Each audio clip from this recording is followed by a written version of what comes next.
peça, se for preciso, chore, peça aos céus, que o Espírito Santo tire você de toda mornidão. Vem, Espírito Santo, nos tirar de toda paralisia, tudo que nos paralisava, todo medo, toda angústia, toda mágoa, todo ódio. Espírito Santo, que não sejam mais esses sentimentos a guiar a nossa vida, mas a partir de hoje, eu quero, eu desejo, eu preciso de uma vida autêntica no Espírito, guiada, movida pelo Espírito Santo. Que os meus sentimentos, que os meus pensamentos, que a minha vida toda inteira seja guiada por Ti, Espírito de Deus. Batiza-nos no Seu coração, batiza-nos na Sua presença, batiza-nos no Seu fogo. E assim como estamos em oração, estenda seus braços na direção do Alexandre, que vem trazer a partilha da palavra viva e vivida sobre nós. Que o Espírito Santo seja incendiado no coração do Alexandre, a tal ponto de que esse fogo se acenda em todos aqueles que o escutarem agora, pela intercessão da Virgem de Pentecostes. Ave Maria, cheia de graça, o Senhor é convosco. Bendita sois vós entre as mulheres, bendito é o fruto do vosso ventre, Jesus. Santa Maria, Mãe de Deus, rogai por nós, pecadores, agora e na hora de nossa morte. Amém. Vá se sentando em silêncio, encontre o seu lugar, pegue a sua Bíblia, não converse, agora não é hora da gente conversar, vamos apenas cantar esse refrão mais uma vez. Incendeia,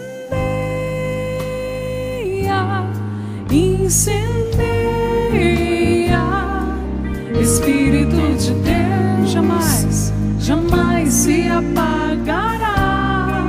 Incendeia, incendeia, incendeia, Espírito de Deus, jamais se apagará.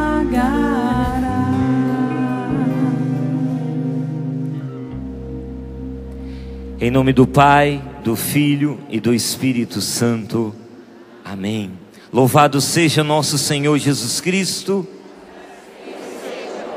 Vamos dar uma grande salva de palmas ao Espírito Santo, que está aqui no nosso meio, que nos envolve, que nos trouxe para cá para falar ao nosso coração. Que bom que você está aqui. Que bom que você também que está em casa acompanhando agora, rezando conosco e acompanhando essa pregação. Que bom que você está aqui. Deus abençoe você. O tema desta pregação de agora à tarde, que me foi proposto, a equipe, que organizou esse acampamento de Pentecostes, o tema que me passaram é este: os frutos do batismo no Espírito Santo. Vou repetir: os frutos do batismo no Espírito Santo. Porém, eu vendo esse tema, na minha cabeça já ficou assim: isso vai confundir um pouco a cabeça do povo. Por que vai confundir a nossa cabeça? Porque confundiu a minha também. Porque quando se fala em frutos, a gente já pensa logo nos frutos do Espírito Santo, é ou não é verdade? A gente já pensa logo nos frutos do Espírito Santo. Porém, os frutos do batismo no Espírito Santo, que nós vamos estar falando agora, aqui, eles têm esse sentido de efeito, consequência, aquilo que nasce a partir da experiência do batismo no Espírito Santo. Então, nesse primeiro momento, nós não vamos falar dos frutos do Espírito Santo, aqueles frutos que se fala lá em Gálatas, no capítulo 5, nos versículos 22 e 23. Lá em Gálatas 5, 22 e 23, fala-se dos frutos do Espírito Santo. Esta pregação, presta muita atenção, ela vai ser feita em duas partes. A primeira parte é hoje, a segunda será amanhã de manhã, quando eu vou estar aqui novamente com vocês, aqui no Centro de Evangelização. E aí sim, nesse segundo momento, nessa segunda parte da pregação, nessa continuação, nós vamos então falar de forma mais aprofundada dos frutos do Espírito Santo, desta vida nova no Espírito. Mas agora a gente vai falar então dessas consequências. daquilo que nasce, daquilo que acontece em nossa vida a partir do batismo no Espírito Santo. Por isso, mais do que falar dos frutos do batismo no Espírito Santo, eu vou mudar um pouquinho. Então eu vou trazer para você agora 5 razões. Poderia trazer muito mais, mas o tempo não permite. Então vou me deter em 5, sendo que a 5ª razão vai ficar de forma mais aprofundada para amanhã. Combinado? 5 razões. Então repita comigo: 5 razões. Não estou te escutando. 5 razões.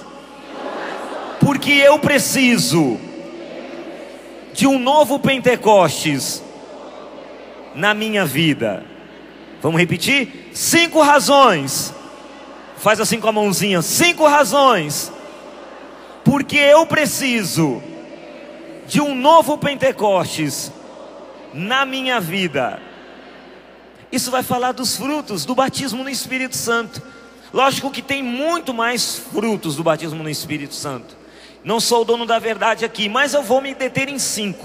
Logicamente você, como é um homem de Deus, uma mulher de Deus, o Espírito Santo vai lhe mostrar muitos outros, mas eu quero me deter apenas em 5. Lembrando que a 5ª razão vai ficar para amanhã. Eu só vou dar uma pincelada hoje aqui, mas fica para amanhã. Combinado? Então eu quero começar lendo para você, escuta com atenção. Eu quero começar lendo para você um trecho de uma carta escrita. Nós foi atraído para a capela. Lembra, eles estavam no retiro. Então no sábado à noite, no retiro, eles combinaram de fazer uma festa de aniversário para alguns participantes do retiro que estavam, ali aniversariando, e eles queriam fazer uma festa, mas deu tudo errado. E cada um dos participantes daquele encontro, lá em Duquesne, foram como que atraídos, foram atraídos, como um ímã que vai puxando, atraídos para a capela. Ela escreve isso: e recebeu o que é chamado no Novo Testamento, ali na capela, de batismo no Espírito Santo.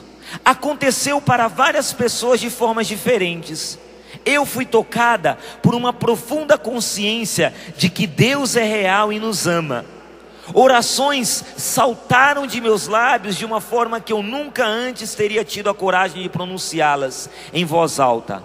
Agora eu sei o que Claudel quis dizer com uma voz que vem de dentro mais do que somos. Aquele não foi apenas um simples fim de semana, mas uma experiência real de mudança de vida que continua e está se espalhando e crescendo.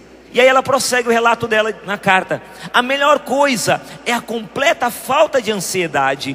Nunca antes eu me senti tão insegura quanto ao meu futuro, mas também nunca antes eu me senti tão sem medo e feliz. E aí ela prossegue: os dons do Espírito são manifestos agora. Posso testemunhar isso porque tenho ouvido pessoas orar em línguas, curar, discernir espíritos, falar com uma sabedoria e fé extraordinárias, profetizar e interpretar. Percebo agora que não há nada que tenhamos que suportar sozinhos, nenhuma oração que Deus não responda, nenhuma necessidade que o Senhor não seja rico o suficiente para preencher. Sinto uma tremenda liberdade em depender dele, em verdadeiramente louvar o Senhor. Podemos tentar viver como cristãos e morrer para nós mesmos e para o pecado, porém, sem o poder do Espírito, pode ser uma luta bastante desanimadora. Ainda há tentações e problemas, mas agora eu tenho confiança em Deus. Agora eu tenho a força do Senhor para realmente mudar e viver com Ele. É verdade que recebemos o Espírito Santo no crisma e que somos os seus templos, mas não nos abrimos o suficiente para os seus dons e para o seu poder em nossas vidas. É verdade que o Espírito é um professor, porque eu aprendi muito em tão pouco tempo com Ele. As Escrituras vivem. Tenho certeza de que eu nunca poderia adquirir tanto conhecimento sozinha, apesar dos meus esforços e boas intenções. E aí ela termina essa carta falando para esse amigo: eis porque eu cancelei minha viagem à Europa no verão. Ela ia para a França, lembra que ela ia para a França? Então ela cancelou essa viagem. Tenho certeza que eventualmente ensinarei francês e visitarei a França. No entanto, perdi interesse nisso nesse momento. Parece-me que, para o presente, o Senhor tem me dado certos dons que devo usar para aproximar as pessoas dele. Tenho me surpreendido falando com as pessoas sobre Cristo e em ver resultados concretos. Eu nunca teria tido a coragem de fazer isso antes, mas agora é impossível não o fazer. É como os apóstolos disseram depois de Pentecostes: pois não podemos deixar de falar das coisas que temos visto e ouvido. Vamos aplaudir, gente? Olha que relato lindo, maravilhoso. Eu fiquei muito feliz ao ler esse relato da Pat Mansfield, quando ela partilhou essa experiência dela no ano de 1967. Quando ela passou por essa experiência do batismo no Espírito Santo. Veja, ela está nos inícios, quando começou a renovação, ali nos inícios. Esse movimento, esse sopro do Espírito nos nossos tempos atuais. Que beleza ela falando tudo isso. E a partir do que ela traz, a partir daquilo que eu também vou partilhar com vocês, que nosso pai fundador aqui na Canção Nova nos traz a sua obra, vou chamar assim essa obra maravilhosa, mais do que um livro, é uma obra, Reinflama o Carisma. Nesse livro, Reinflama o Carisma, Padre Jonas também vai nos falar, e já eu já vou ler para você o que diz Monsenhor Jonas. Mas a partir do que nos trouxe nesse relato a Pat Mansfield, a partir daquilo que Padre Jonas fala no Reinflama o Carisma, a partir do que está na palavra de Deus, 5 razões para que a gente perceba: eu preciso de um novo Pentecostes. Então pega comigo, por favor, a sua Bíblia e abre em Atos dos Apóstolos capítulo 2. Atos dos Apóstolos capítulo 2. É uma passagem bem conhecida. Afinal é a passagem que relata exatamente o que aconteceu no dia de Pentecostes, que celebramos amanhã, a solenidade de Pentecostes na igreja. Atos dos Apóstolos capítulo 2. Nós faremos como que os garimpeiros. Você sabe como é que é garimpeiro? O garimpeiro vai ali insistentemente, ele vai mexendo na terra, vai mexendo até achar a pepita de ouro. Nessa pregação eu convido você, nós vamos achar aqui em todo esse capítulo 2 verdadeiras preciosidades para nós. Então eu não vou me deter a ler do versículo 1 até o final. Nós vamos ter pinceladas. Então eu preciso da sua ajuda agora nessa pregação. Posso contar com você, sim ou não? Posso contar com você, sim ou não?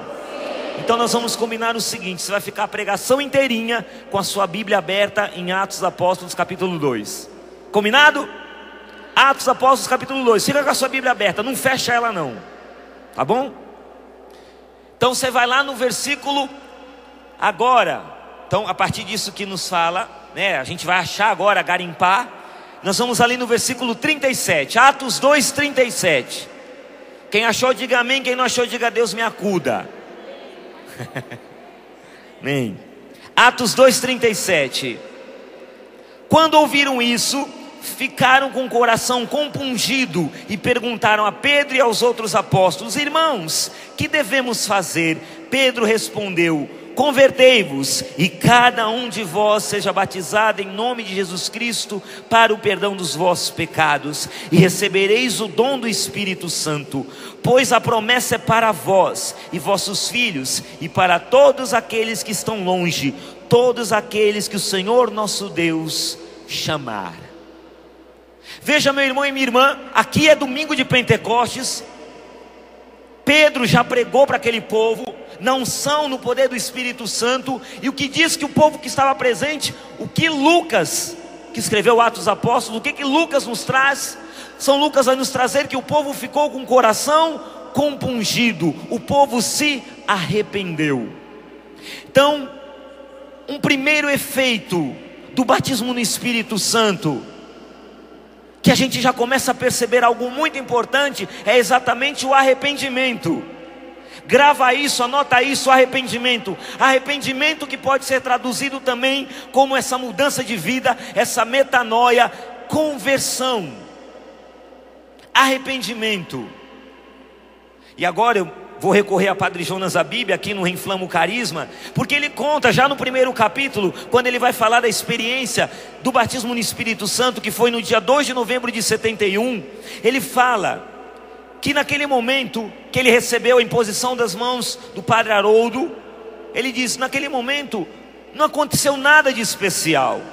Porém, a partir daquela noite, tudo começou a mudar na minha vida. Padre Jonas contando. A partir da minha oração, eu comecei a rezar naquela noite como nunca tinha rezado antes. Não foi ainda oração em línguas. Era o começo da renovação carismática católica aqui no Brasil. Era o ano de 1971. Não sabíamos quase nada sobre o dom das línguas. Não tínhamos ainda experiência. Tudo começou a mudar.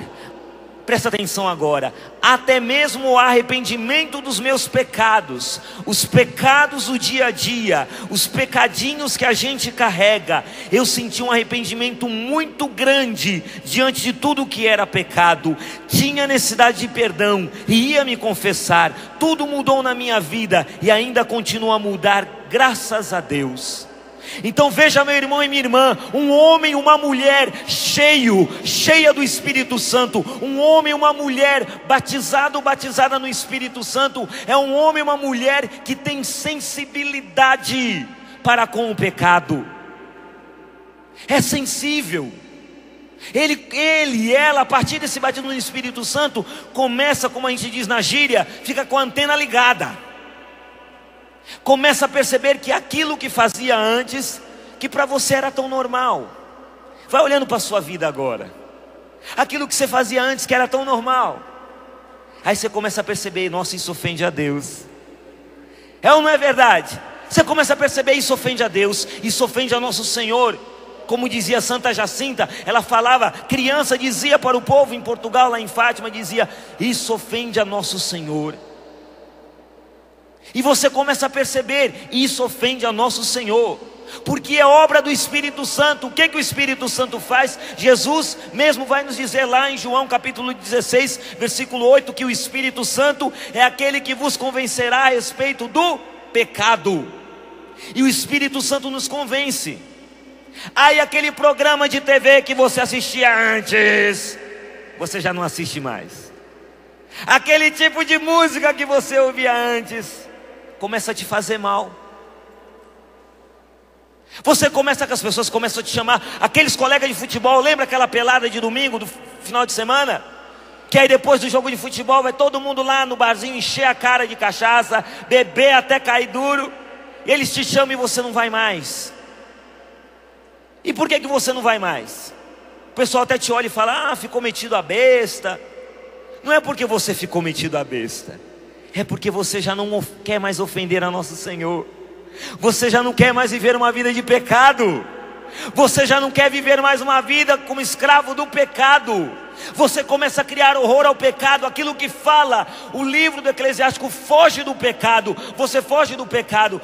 Tem aquele desenho animado, lembra do desenho, daquele desenho do leão da montanha que dizia saída pela direita? É bem isso. O pecado vem pela esquerda, você diz saída pela direita.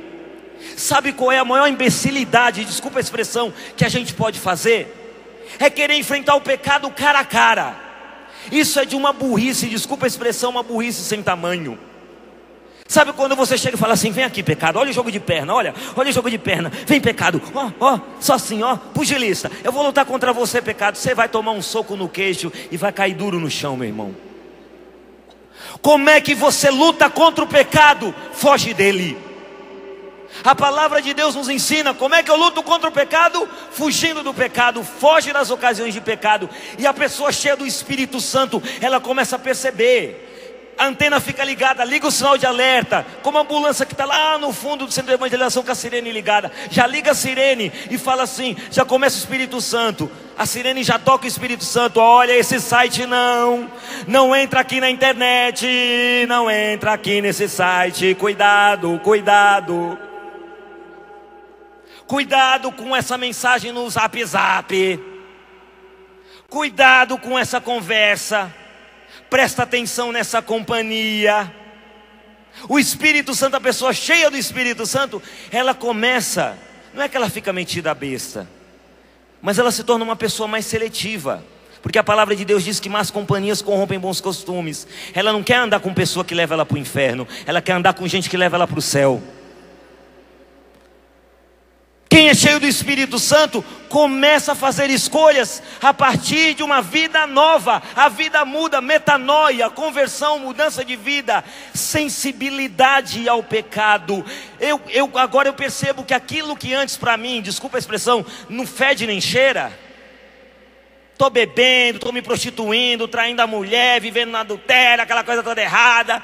Agora eu percebo, opa, isso ofende a Jesus, e eu não vou fazer o que ofende a nosso Senhor. Eu tenho horror ao pecado, vou lutar contra o pecado fugindo. PHN, por hoje não vou pecar. Você começa a ficar sensível. Padre Jonas conta isso, e essa sensibilidade ela é tão grande, é tão linda e é tão fecunda, que aí você corre para o padre e fala: padre, vim me confessar. O padre olha assim para você: mas de novo, já veio no início da semana, voltou agora. Eu vim, padre, vim me confessar. Não quero ficar com pecado, não quero dormir com pecado, não quero conviver com pecado. Vim aqui me confessar. Isso é lindo. Isso é obra do Espírito Santo. Então convido você agora a virar para essa pessoa que está do seu lado e pergunte assim para ela: meu irmão. Se for mulher, fala: minha irmã, você tem lutado contra o pecado? Você tem fugido do pecado? Ainda não? Então você precisa de um novo Pentecostes. Precisa de um novo Pentecostes. Se não mudou de vida, precisa de um novo Pentecostes. Mas vamos continuar. Então qual é esse efeito que precisamos, esses motivos? Qual é esta razão pela qual eu preciso de um novo Pentecostes? Porque eu preciso de um novo Pentecostes? Porque eu preciso viver com esse arrependimento, com essa sede de conversão, com esse desejo de mudança de vida. Então grava isso, porque aqueles homens ficaram com o coração compungido. E Pedro vai dizer: arrependei-vos. Veja, convertei-vos, arrependei-vos não é apenas condição para receber o Espírito Santo, mas é também causa, é efeito. Quem é cheia do Espírito Santo vive uma vida de arrependimento, de penitência, de busca de conversão, de não se conformar com o pecado. Saiba que a partir do momento que você levanta seus teus bracinhos para o céu e diz: vem Espírito Santo, você vai pagar um preço por isso. E o preço é lutar até o sangue na luta contra o pecado. Deus quer de você, quer ver você lutando. Eu e você muitas vezes iremos cair. Infelizmente, eu e você muitas vezes iremos cair, porque somos pecadores. Eu peco, tu pecas, ele peca. Nós pecamos, vós pecais, eles pecam. Mas isso não dá direito a ninguém de se conformar com o pecado. Não se conforme com o pecado. Luta contra ele até o fim. Até o fim, até o fim. E como Jesus disse a Santa Faustina: a tua luta contra o pecado me agrada. A tua luta contra o pecado me alegra. Deus vai se alegrar, ele vai se jubilar por ver você, homem cheio do Espírito, por ver você, mulher cheia do Espírito, lutando contra o pecado até o fim, até o fim, até o fim. Então luta. Então luta contra esse site, luta contra aquele rabo de saia que passa assim, você fica mexendo o pescoço e olhando. Luta contra aquela mensagem no WhatsApp. Luta contra aquele programa de TV que está levando você e sua família para o inferno. E a tua família e você não foi feito para o inferno, foi feito para o céu. Luta contra aquele gole de álcool. Luta contra aquele vício. Luta contra a língua que fofoca, que fala mal dos outros, que julga. Luta. E como é que eu luto? Fugindo. Foge das ocasiões de pecado. Mas há uma segunda razão. Eu quero viver essa vida de conversão, de penitência, mas vamos prosseguir, porque o tempo corre, e nós vamos prosseguir. Pega comigo, por favor, e continua com Atos dos Apóstolos aberto, capítulo 2, versículo 12. A partir do versículo 12. Todos estavam ali, diante da manifestação do Espírito Santo. Todos estavam pasmados e perplexos, e diziam uns aos outros: que significa isso? Mas outros caçoavam: estão bêbados de vinho doce. Presta atenção agora. Pedro, de pé, junto com os 11 apóstolos, levantou a voz e falou à multidão: homens da Judéia e todos vós que residis em Jerusalém, seja do vosso conhecimento o que vou dizer, escutai-me com toda a atenção. Estes aqui não estão embriagados como podeis pensar, pois estamos ainda em plena manhã. E aí ele prega. E aí ele começa aquela pregação. Mas o que diz aqui Lucas? Ele fala: todo mundo zombando, todo mundo tirando sarro, estão bêbados. Olha lá, está todo mundo bêbado, embriagados de vinho doce. Diz que Pedro, o primeiro papa, se levantou. É como o que diz assim: não vou levar desaforo para casa. Esse Pedro era aquele mesmo Pedro que antes de Pentecostes estava ali dizendo: eu neguei nosso Senhor, eu neguei nosso Senhor, minha culpa, minha tão grande culpa, eu neguei nosso Senhor. Trancado lá dentro do cenáculo, com medo. Era o Pedro. E agora Pedro se levanta e diz: olha, vocês aí prestem atenção, não tem ninguém bêbado aqui não, mas o Senhor agora está realizando a sua promessa. E aí você fala: uau! Repita comigo, diga assim: uau! Gente, que coragem de Pedro, né? Vamos aplaudir essa coragem de Pedro, aplauda! Coragem do primeiro papa. Gente, quando a gente olha esse capítulo 2, Pedro de pé junto com os 11, ele levantou a voz, falou à multidão, ele se coloca de pé, não vou levar desaforo para casa não. E aí ele é corajoso. Esse é uma segunda razão. A pessoa cheia do Espírito Santo, ela tem coragem. Aquilo que a gente chama também de intrepidez, desassombro, ousadia. E tudo isso, coragem, intrepidez, desassombro, ousadia, tudo isso é traduzido numa palavra em grego chamado parresia. Essa palavra parresia. Padre Jonas também aqui no Reinflama o Carisma, ele vai falar sobre esse dom maravilhoso. Ele vai citar uma outra passagem que está em Atos 4, não precisa pegar. Quando a comunidade, a igreja primitiva, diante da perseguição ali com Pedro e João, e eles voltam, saem ali da prisão, voltam. E aí a comunidade reunida começa a rezar.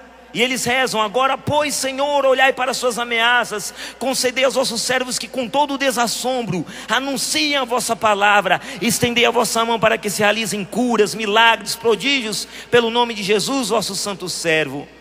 Aí Padre Jonas, olha o que ele explica, ouça.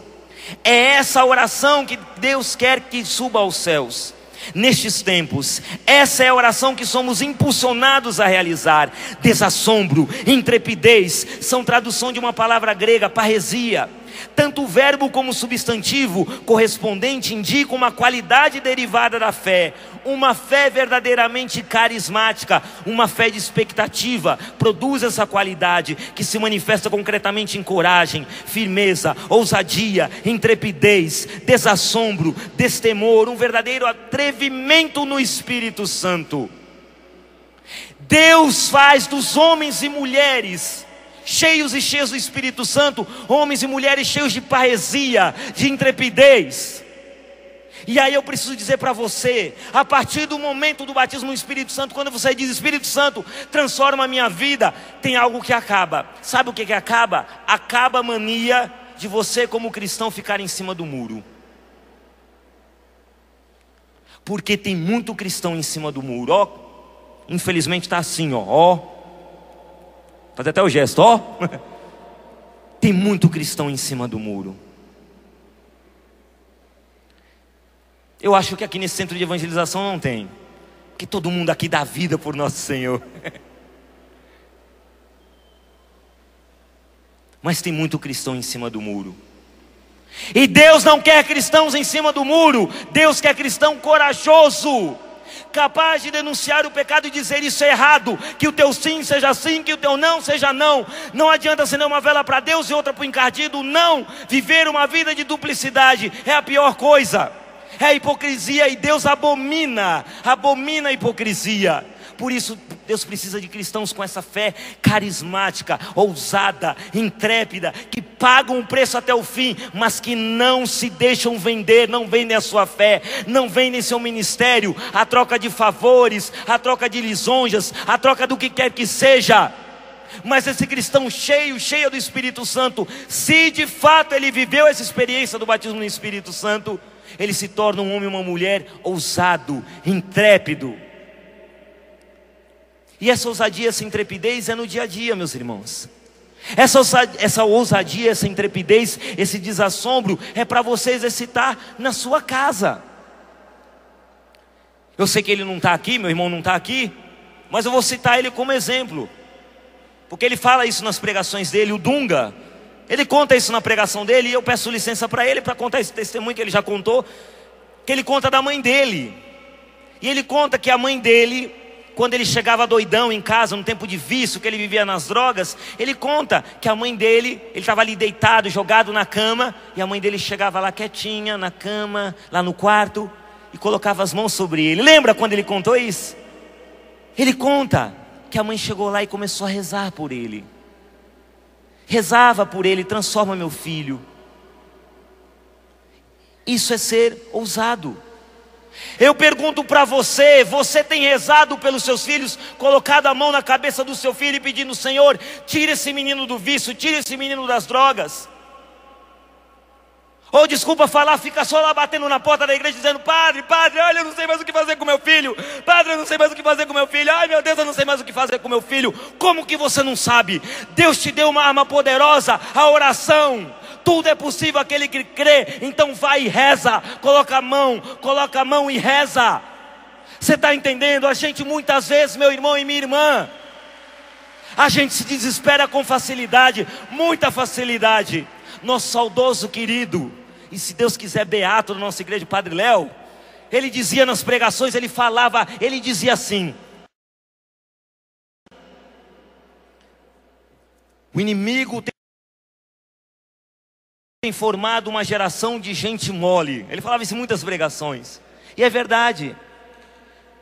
Às vezes a gente vai procurar tudo que é solução, tudo que é resposta humana, sendo que o Senhor nos convida a vivermos uma fé em que vamos buscá-lo, ter Ele como resposta. Não estou dizendo que você não tem que levar filho para médico, não estou dizendo nada disso, que você não precisa procurar terapia, o que for, pode procurar. Mas o que eu estou dizendo é: quanto tempo faz que você não põe o joelho lá diante do Santíssimo Sacramento, coloca a mão sobre seu filho, sobre seu marido, reza carismaticamente? Está na hora de usar os dons do Espírito Santo. Os dons são ferramentas, e uma ferramenta que não é usada, ela fica enferrujada. Nós não somos só o povo de ficar só orando em línguas. É muito bom orar em línguas, mas o orar em línguas é como um estopim. Ele faz pegar fogo, ele incendeia, como nós estávamos cantando aqui no início. Ele incendeia, mas é para explodir todos os outros dons. Os dons carismáticos não são enfeite. Não é para você ficar aí pavoneando por aí dizendo: olha, eu tenho esse dom, você não tem. Eu tenho, você não tem. Eu tenho, você não tem. Não é nada disso. Deixa de ser anta, como dizia o Padre Léo. Não é nada disso para dizer: eu tenho esse dom e você não tem. Não, né? Dom é ferramenta. E Deus quer nos usar. Você ouviu o testemunho, o relato da Pet, ela dizendo: olha, eu tenho visto Deus está me usando como eu nunca senti antes. É isso. Deus me deu uma coragem. Você ouviu ela aqui na carta que ela escreveu, ela dando esse relato: Deus está me usando, uma coragem que eu por mim mesma não tenho. Deus hoje está pedindo de você gestos de coragem. Então pare em nome de Jesus, pela força do Espírito Santo. Eu estou profetizando sobre a tua vida agora, meu irmão e minha irmã. Deus te constituiu um valente guerreiro. Então assuma agora o bom combate da fé e vai lutar, e luta com coragem, luta com firmeza. Deus não te constituiu um covarde, Deus te constituiu guerreiro. Então vá com coragem, vá com firmeza e vá com os dons do Espírito Santo, e vai lutar até o fim pela salvação da tua família, porque a promessa continua de pé. Crê no Senhor Jesus, será salvo tu e tua casa. Será salvo tu e tua família. O Senhor não se deixa enganar. O Senhor não promete algo que não cumpre. Se Ele diz que crê, crendo nele será salvo tu e tua casa, é porque você acreditando nele será salvo tu e tua casa. Mas para isso você precisa fazer a sua parte. Então vai rezar, coloca a mão na cabeça. O filho está doente, reza por ele também. Está com febre, coloca a mão, leva para o médico, mas coloca a mão. Não deixa de colocar a mão, não deixa de impor as mãos, não deixa de rezar. Precisamos voltar a sermos homens e mulheres que tenham essa fé carismática. Deseje isso. O Espírito Santo nos dá essa graça.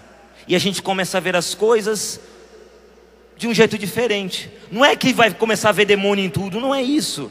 Mas você começa a perceber, com o discernimento dos Espíritos, Deus age aqui, o inimigo está agindo nesse outro lado, e eu estou agindo aqui. Você começa a ter discernimento do que é divino, do que é demoníaco e do que é simplesmente humano. E como é bom caminhar com esse discernimento. Mas é preciso pedir. Então vira para quem está do seu lado e fala assim: meu irmão, cadê a tua coragem?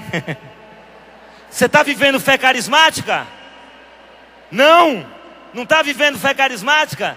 Então fala para ele: você precisa de um novo Pentecostes. Urgente! Precisa de um novo Pentecostes. Porque nós somos chamados a sermos corajosos. Vamos prosseguir porque o tempo está passando. E a gente continua. Estou aqui com a minha colinha aqui. Eu esqueci de uma coisa. Contar um exemplo, um testemunho. Não, esse testemunho entra agora, desculpa. Aqui na colinha que eu botei antes, mas ele vai entrar agora, o testemunho aqui. O terceiro, pega comigo ainda a sua Bíblia, abra lá em Atos Apóstolos. Não, abra não, já está aberto, né? Atos Apóstolos 2, vai lá, corre lá para o versículo 40. Vai lá para o versículo 40. Com muitas outras palavras ainda, Pedro lhes dava testemunho e os exortava dizendo: salvai-vos desta geração perversa. Os que aceitaram as palavras de Pedro receberam o batismo. Naquele dia foram acrescentadas mais ou menos 3.000 pessoas. Um detalhe interessante, gente. Essa pregação talvez tenha durado no máximo estourando uns 3 minutos. Essa pregação de Pedro. Essa pregação que Pedro faz aqui em Atos Apóstolos capítulo 2 deve ter durado no máximo uns 3 minutos. Ele falou tudo o que ele disse aqui, que depois você pode ler com calma, e diz que naquele dia 3.000 pessoas mudaram de vida. E a gente olha então no mundo dos negócios, no mundo empresarial, no mundo da administração, dos empreendimentos, isso tem um nome. Sabe qual é o nome? Eficácia. Uma pessoa cheio do Espírito Santo, ele tem eficácia naquilo que faz. Veja, não é eficiência. A gente pensa que eficiência e eficácia é a mesma coisa. Não é. Estou falando de eficácia. Mas qual que é a diferença, Alexandre? Qual que é a diferença de eficácia para eficiência? Calma, não desespera não. Fica tranquila, agora eu vou te explicar. Eficiência, a gente vê no mundo dos negócios, da administração, dá para entender bem a diferença entre um conceito e outro. Eficiência diz respeito a você fazer de uma forma certa aquilo que precisa ser feito. Então você vai fazendo de uma forma certa tudo aquilo. Então, eficiência no mundo dos negócios visa a questão do meio. Como que você vai caminhando e vai fazendo as coisas até executar aquela obra. Por exemplo, se você vamos supor, vai cavar um poço. Então você viu que aquele poço você pode fazer no menor tempo e com um menor custo. Se você consegue cavar aquele poço num tempo menor e com um custo inferior, você foi eficiente. Você fez aquilo de uma forma correta. Então no mundo dos negócios é assim que funciona. Visa muito o meio. A eficácia, diferente da eficiência, ela visa o resultado. Então ela diz respeito ao fim, ao objetivo. Sobretudo para quem no mundo dos negócios cuida da parte de gerência. É um detalhe interessante. Presta atenção. Eficiência, a pessoa pode ser sozinha. Sozinha ela consegue ser eficiente. Agora, eficácia só em equipe, porque a eficácia diz respeito a um resultado, é o resultado final. Vou dar um exemplo para você. Vamos supor que lá onde você trabalha num escritório, e lá na sala do seu escritório começou uma inundação, um alagamento, e veio água, e você não sabe de onde que veio aquela água. E aí você então pega um balde, um rodo, um pano de chão, vai lá e passa o rodinho, ó, enxuga todo o chão. Que beleza! O chão ficou sequinho, uma maravilha. Daqui a pouco volta de novo o vazamento. Começa a vir água lá na sala do seu local de trabalho. Você fala, mas de onde é que vem essa água? E você pega de novo o rodo, o baldinho, o pano de chão e vai lá de novo e ó, secou de novo. Você fez o que é certo? Sim ou não? O que você acha? Sim ou não? Sim. Tem gente falando, não, sim, fez. Tá ali tudo molhado. Você pegou o paninho, pegou o rodo, pegou ali o balde e secou. Fez tudo otimamente bem. Só que vem um vazamento pela terceira vez. Meu Deus do céu, onde é que está vindo esse vazamento? E aí o seu colega de trabalho vai lá numa sala, entra lá no outro corredor, vai parar no banheiro e descobre que alguém deixou a torneira aberta. E a água transbordando da pia. O sujeito vai lá, o seu colega de trabalho vai lá e simplesmente fecha a torneira. Acabou o vazamento.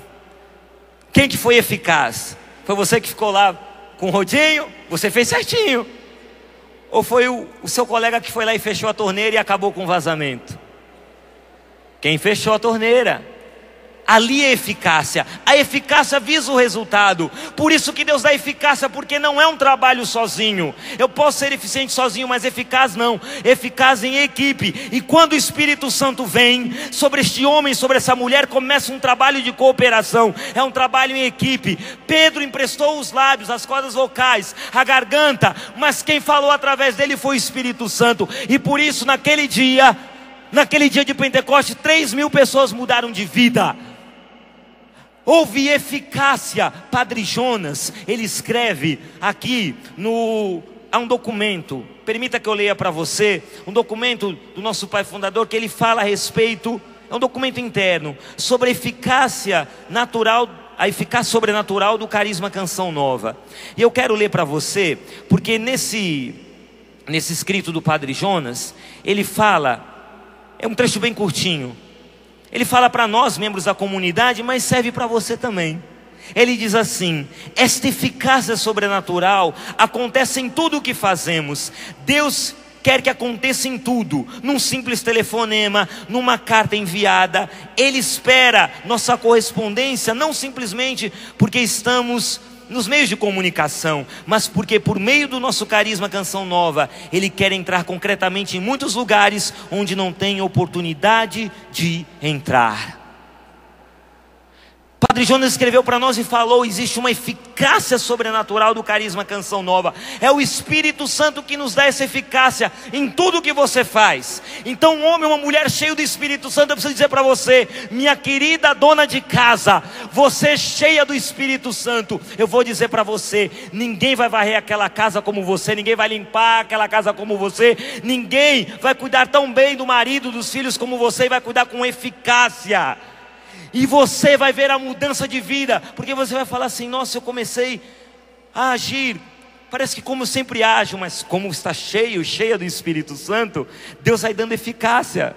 E aquela coisa que você faz, que para você é tão banal, no dia a dia, banal, você percebe a diferença.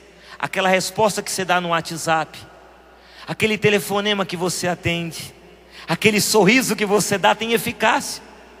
Você sabia que tem gente que já mudou de vida? Eu conheço um colaborador aqui dentro da Canção Nova. Colaborador é funcionário, que a gente chama colaborador, que mudou de vida por causa de um sorriso que ele recebeu, e a pessoa disse: que bom que você está aqui.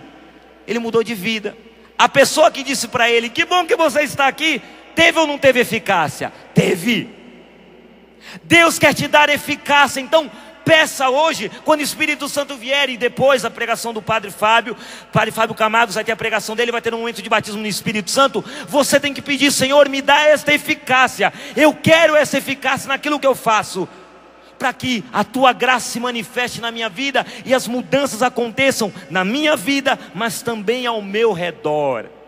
Falei para você que eu tinha um testemunho. Essa semana eu estive em Paulínia, pregando lá no grupo de oração na nossa casa de missão. Levei minha filha comigo, minha filha Beatriz.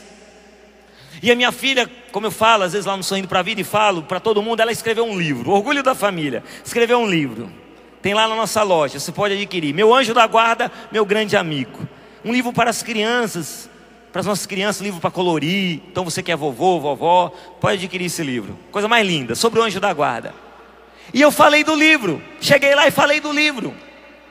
E eu comecei a falar do livro para o povo, falando, gente, olha, cheguei aqui, eu trouxe tantos livros, você pode adquirir. Minha filha, sendo uma adolescente, escreveu o livro e parará, falei tudo. Falei, agora eu vou chamar quem escreveu o livro para falar. Minha gente, minha filha pegou aquele microfone e começou a falar do livro. Tinha uma senhora sentada na primeira fileira, a mulher começou a desembestou a chorar. E minha filha começou a falar com tamanha unção, com tanta propriedade daquele livro. Gente, que ela foi falando e aquilo foi mexendo no meu coração também. Até eu queria comprar o livro da minha filha. Porque na verdade ela não fez uma propaganda, ela não fez um marketing do livro.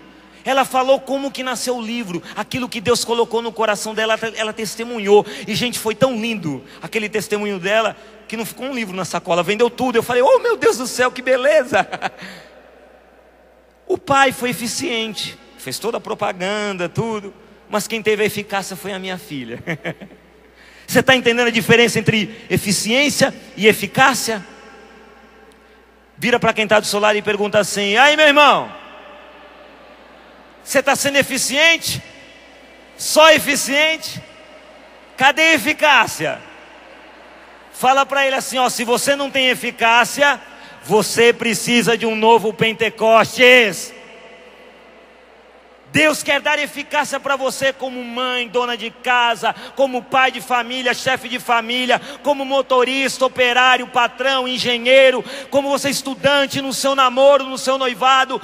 Deus quer fazer de você um homem, uma mulher eficaz na evangelização, eficaz, vendo o resultado. E qual é o resultado? O resultado é levar muitas e muitas almas para o céu, para Deus, para o reino de Deus. É para isso que Deus conta conosco, para a partir do nosso testemunho eficaz e coerente, levar muita gente para Deus. Mas vamos que o tempo está acabando e eu preciso falar desse quarto, porque o quinto vai ficar para amanhã. Bom, então se você só é eficiente e não é eficaz, já viu que precisa da eficácia. Agora pega aí Atos Apóstolos capítulo 2, versículo 49. 49 não, 44, não tem 44. Eu escrevi aqui no meu garrancho aqui. 44. Leia comigo, Atos 2:44. Veja aí. Todos que abraçavam a fé viviam unidos e possuíam tudo em comum. Vendiam suas propriedades e seus bens e repartiam dinheiro entre todos, conforme a necessidade de cada um. Lucas escreve então que essa comunidade, a igreja primitiva, a igreja católica, nascendo dessa experiência de Pentecostes, ali do dia de Pentecostes, é a igreja que vive unida. Até o subtítulo aqui é a vida da primeira comunidade, viviam unidos. Um detalhe interessante, quando você pega lá no início do capítulo 2, você vê o seguinte, lá no versículo 1. Quando chegou o dia de Pentecostes, os discípulos estavam todos reunidos no mesmo lugar. Eles estavam como? Eles estavam o quê, minha gente? Eu não escutei você. Eles estavam o quê? Estavam reunidos no mesmo lugar. E aí eu preciso dizer para você, meu irmão e minha irmã, um homem e uma mulher cheia do Espírito Santo, é um homem e uma mulher que vive a unidade. Eu falei do arrependimento, falei para você sobre a ousadia, o desassombro, parresia, falei para você sobre eficácia, e agora estou falando sobre unidade. Unidade com Deus, unidade com a igreja, mas também unidade com o irmão, unidade entre nós. Assim como tem, infelizmente, muito cristão que fica em cima do muro e fica acovardado, e por respeito humano não assume uma postura verdadeiramente cristã e coerente com a sua fé, acende uma vela para Deus e outra para o encardido. Eu preciso denunciar aqui que também tem muito cristão que infelizmente gosta de ver o circo pegar fogo. Ô, minha gente, como tem gente que gosta de ver o circo pegar fogo. Ó, tá assim, ó. E aí fica falando lá na porta da igreja, fica lá cutucando o outro a respeito do fulano lá naquela pastoral, fica falando do outro lá no grupo de oração, nas novas comunidades fica falando do irmão de comunidade, aí fica falando uns dos outros, para ver o circo pegar fogo. Eu quero ver o circo pegar fogo. Não, meu irmão e minha irmã, um homem e uma mulher cheia do Espírito Santo não pode tolerar, não pode aceitar a divisão. A divisão é do diabo, ele é o divisor. Um homem e uma mulher cheia do Espírito Santo precisa lutar até o fim pela unidade, precisa lutar até o fim para que haja perdão, para que haja reconciliação, a começar pela nossa própria casa. É difícil quando um homem e uma mulher que se diz cheio do Espírito Santo chegou da igreja lá pulando, saltando e dizendo: oh, Jesus me ama, Jesus me ama, Jesus me ama. Mas chega em casa, divide-se com a família inteira, trata o marido como se ele já fosse um condenado ao fogo do inferno, trata os filhos como se fossem perdidos, começa a se colocar acima dos outros. Não! Um homem e uma mulher cheio do Espírito Santo, ele não se conforma, ele não aceita, ele fica inquieto, ele quer ver toda a sua família no céu, ele quer ver a sua família no caminho da bênção, ele quer ver todos também da sua comunidade, também da sua paróquia, quer ver todos no caminho de santidade, quer ver todos felizes. Um homem e uma mulher que passa pela experiência do batismo no Espírito, ele baixa a guarda, e a gente precisa baixar a nossa guarda, meus irmãos. Muitos de nós vivemos pedindo o Espírito Santo, mas ó, com um cinturão cheio de arma. Estou com um punhal aqui, um revólver aqui, um facão aqui, a espada, e se alguém mexer comigo eu arranco a cabeça. Deus não precisa de justiceiros, Deus precisa de homens e mulheres que são justos. Deus precisa de nós, cheios e cheias do Espírito Santo, para que sejamos justos, não justiceiros. E aí eu preciso dizer para você, há um segredo para isso, para você hoje se desarmar, para você hoje baixar a guarda, para você não ser um justiceiro e pegar pedras na mão e sair apedrejando todo mundo, ou dizer como os Boanerges, os filhos do trovão, que diziam para Jesus: Senhor, quer que clamemos fogo do céu para que os consuma? Jesus disse: não sabeis de que espírito sois animados? Vocês endoidaram? Estão pedindo fogo para acabar com o povo? Eu não vim aqui para destruir ninguém, eu vim para salvar. Nosso Deus é o Deus da misericórdia. Você viu de manhã que coisa linda, Deus nos consolando com o seu Santo Espírito. Nós precisamos nos fazer também paráclitos, consoladores uns dos outros. Mas isso é possível a gente baixando a guarda. E aí nós temos aqui nesse ponto da unidade, entra ela, que eu não posso terminar essa pregação sem falar dela, Nossa Senhora. E aí em Atos, se você voltar um pouquinho antes, lá no capítulo 1, versículo 14, diz assim: todos eles, os apóstolos, perseveravam na oração em comum, junto com algumas mulheres, entre elas Maria, mãe de Jesus, e com os irmãos dele. É Nossa Senhora. Vira para o seu irmão e diga assim: meu irmão, você gosta de ver o circo pegar fogo? Tem alguma coisa errada aí, viu? Você precisa de um novo Pentecostes. Quando o Espírito Santo vem, a gente luta pela unidade, a gente ama a unidade, a gente chora pela unidade, a gente sofre pela unidade. Nós buscamos ser promotores da unidade, do perdão, da reconciliação, porque a divisão a gente sabe aonde leva. A divisão só leva para a ruína, só leva para a infelicidade. Um homem e uma mulher, quando vive a experiência do batismo no Espírito Santo, ele vive a unidade com Deus, mas também com os irmãos. E aí entra a Nossa Senhora, ela nos ajuda. A mãe de Pentecostes nos ajuda a baixarmos a nossa guarda, a nos desarmarmos, e a olharmos uns para os outros e dizermos: também é meu irmão. Vou amar e vou acreditar que ele tem jeito até o fim, porque é meu irmão. Maridos, esposas, parem com essas brigas entre vocês. Que tanto xingamento, que tanta brigaiada é essa? Vocês pensam que o Espírito Santo se alegra com essa gritaria de vocês dentro de casa? Você, agora estou falando com você. Você tem brigado na frente dos seus filhos e você pensa que isso agrada a Deus? Não. Abaixa agora a tua espada, abaixa a tua guarda e volta a ser agora uma pessoa de amor, de perdão e reconciliação. Chega de casas aonde só tem briga, aonde só tem ódio, aonde só tem violência.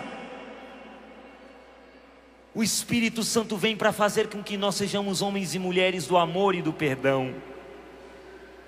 Temos que voltar a falar palavras de amor, palavras dóceis uns para os outros.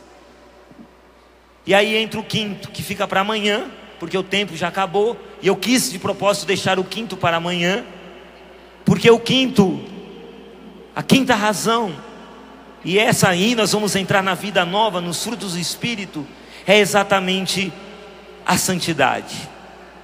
Porque diz aqui no versículo 46, peço ao Ministério de Música que já comece a tocar, e diz aqui no versículo 46 dos Atos Apóstolos capítulo 2, que aqueles homens e mulheres cheios do Espírito eram perseverantes e bem unidos, lutando pela unidade. Frequentavam diariamente o templo, partiam pão pelas casas e tomavam a refeição com alegria e simplicidade de coração. Louvavam a Deus e eram estimados por todo o povo. E cada dia o Senhor acrescentava a seu número mais pessoas que seriam salvas. As pessoas olhavam para essa comunidade cheia do Espírito Santo, vivendo o batismo no Espírito Santo, colhendo esses frutos do batismo no Espírito Santo, e diziam: é uma comunidade santa. É uma comunidade santa. É uma comunidade de homens e mulheres, não são perfeitos, mas estão lutando pela santidade. E aí eu quero terminar, lógico que amanhã eu vou trabalhar mais sobre esse tema, porque amanhã eu vou falar sobre os frutos do Espírito Santo. Não perca, guardemos as cenas dos próximos capítulos. Mas eu quero terminar lendo para você o que diz o Papa Francisco nessa exortação apostólica: alegrai-vos e exultai, que ele é a última, né, que ele escreveu, o documento mais recente que ele escreveu. E nessa exortação apostólica ele vai falar sobre a santidade, o chamado à santidade no mundo atual. E eu confesso a você que eu fiquei assim encantado com o que eu li aqui num determinado número, quando ele fala assim, que a santidade, ela é feita, essa vida santa, essa vida em comunidade. Ele vai falar assim, que a vida comunitária, seja na família, na paróquia, na comunidade religiosa ou em qualquer outra, compõe-se de tantos pequenos detalhes diários. É o número 143 dessa exortação. Assim acontecia na comunidade santa formada por Jesus, Maria e José, onde se refletiu de forma paradigmática a beleza da comunhão trinitária. E o mesmo sucedia na vida comunitária que Jesus transcorreu com seus discípulos e o povo simples.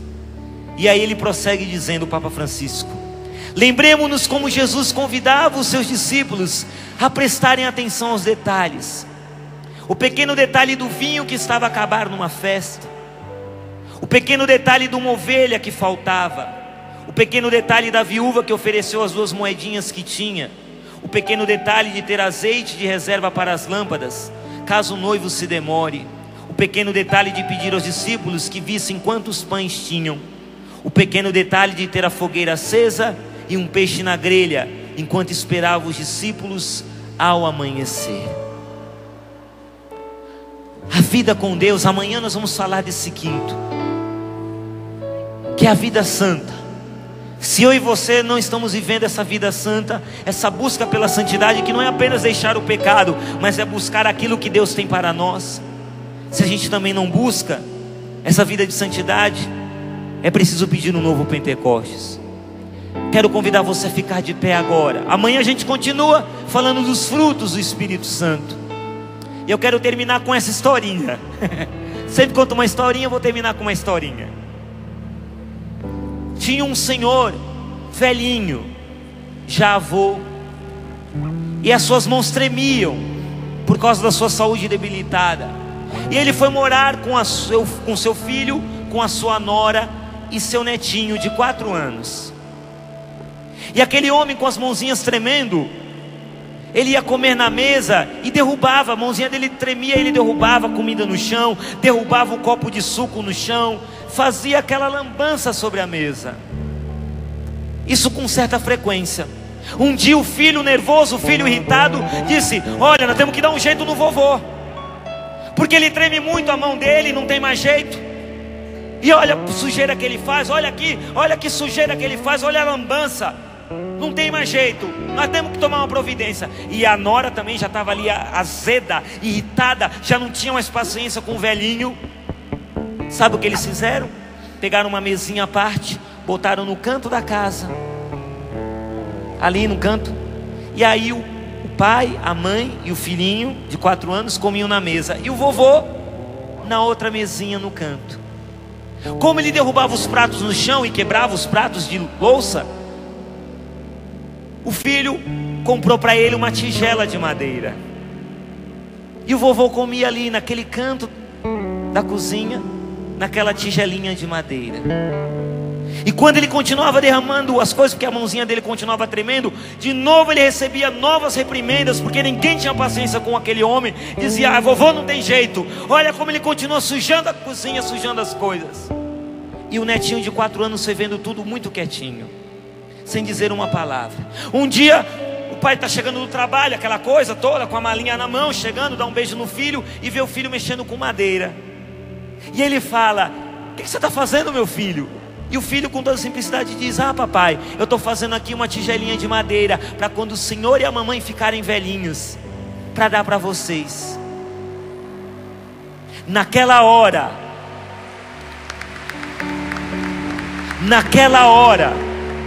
o pai engoliu em seco. Ele percebeu, caiu em si, como diz a passagem do filho pródigo, caiu em si e disse: olha a besteira que eu estou fazendo. Ele correu, falou com a esposa, pegaram o vovô, trouxeram ele de volta para a mesa, colocaram um prato de vidro, e aquele vovô pôde derramar suco, derramar comida até o fim da sua vida, e passou a ser de fato, não só da boca para fora, um membro da família. Eu estou te contando essa história porque a vida é feita de detalhes.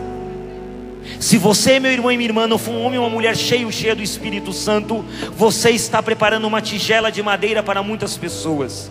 Mas saiba, a vida também nos prepara uma tigela de madeira. Nós não podemos viver com tigelas de madeira. Deus não quer tigela de madeira para ninguém. Deus tem para nós algo muito melhor, um propósito muito melhor.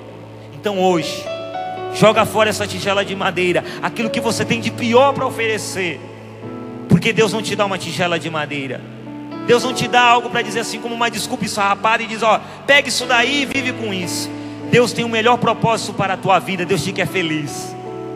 Se Deus te quer tão feliz e Ele te quer feliz, queira o mesmo para os outros. Isso é santidade.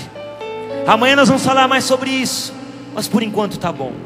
Levanta teus braços agora, vamos cantar com o ministério e pedir mesmo que o Espírito Santo nos dê essa graça, da intrepidez, da ousadia, da parresia, da eficácia, da graça de amar a unidade, lutar pela unidade, a graça de sermos homens e mulheres cheios do Espírito Santo, homens e mulheres do arrependimento, da mudança de vida e buscando a santidade em todas as coisas.